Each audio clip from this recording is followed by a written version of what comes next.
Un des moines se sépara du groupe et se dirigea vers lui. Le sommet rasé de son crâne était entouré de boucles blanches et Edgar reconnut le prieur Ulfric. « As-tu perdu la tête? Sors d'ici immédiatement !» s'écria le prieur indigné. Edgar n'avait pas de temps à perdre en explications. « Il faut sonner la cloche !» dit-il au désespoir. « Pourquoi est-ce qu'elle ne marche pas ?» L'office était interrompu et tous les moines observaient à présent la scène.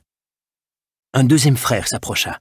C'était le cuisinier, Merwin, plus jeune qu'Ulfric et moins pontifiant. « Qu'est-ce passe-t-il, Edgar ?» demanda-t-il. « Les Vikings sont là !» cria Edgar en recommençant à tirer sur la corde. Il n'avait encore jamais cherché à actionner une cloche d'église et son poids le surprit.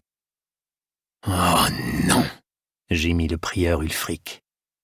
La réprobation peinte sur son visage laissa place à l'effroi. « Que Dieu nous épargne !»« Tu es sûr de ce que tu dis, Edgar ?» demanda Merwin. « Je les ai vus depuis la plage !» Merwin courut jusqu'à la porte et regarda au dehors. Il revint, blême. « Il a raison, » dit-il. « Fuyez tous !» hurla Ulfric. « Attendez !»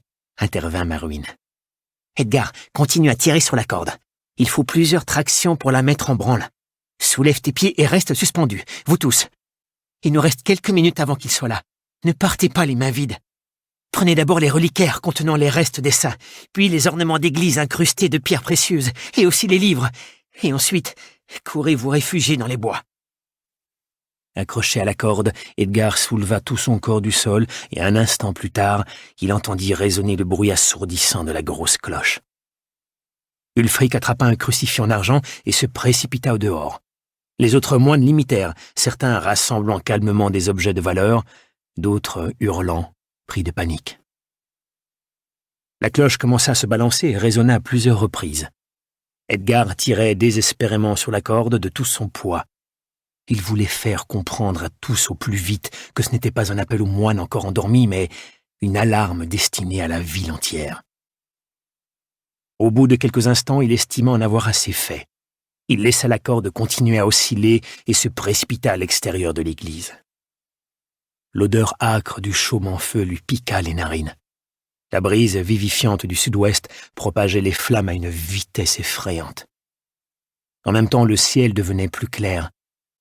À travers tout le bourg, les gens sortaient précipitamment de chez eux, serrant dans leurs bras des bébés, des enfants, et tout ce qu'ils possédaient de précieux, outils, poules et sacs de cuir remplis de pièces de monnaie. Les plus rapides traversaient déjà les champs en direction des bois.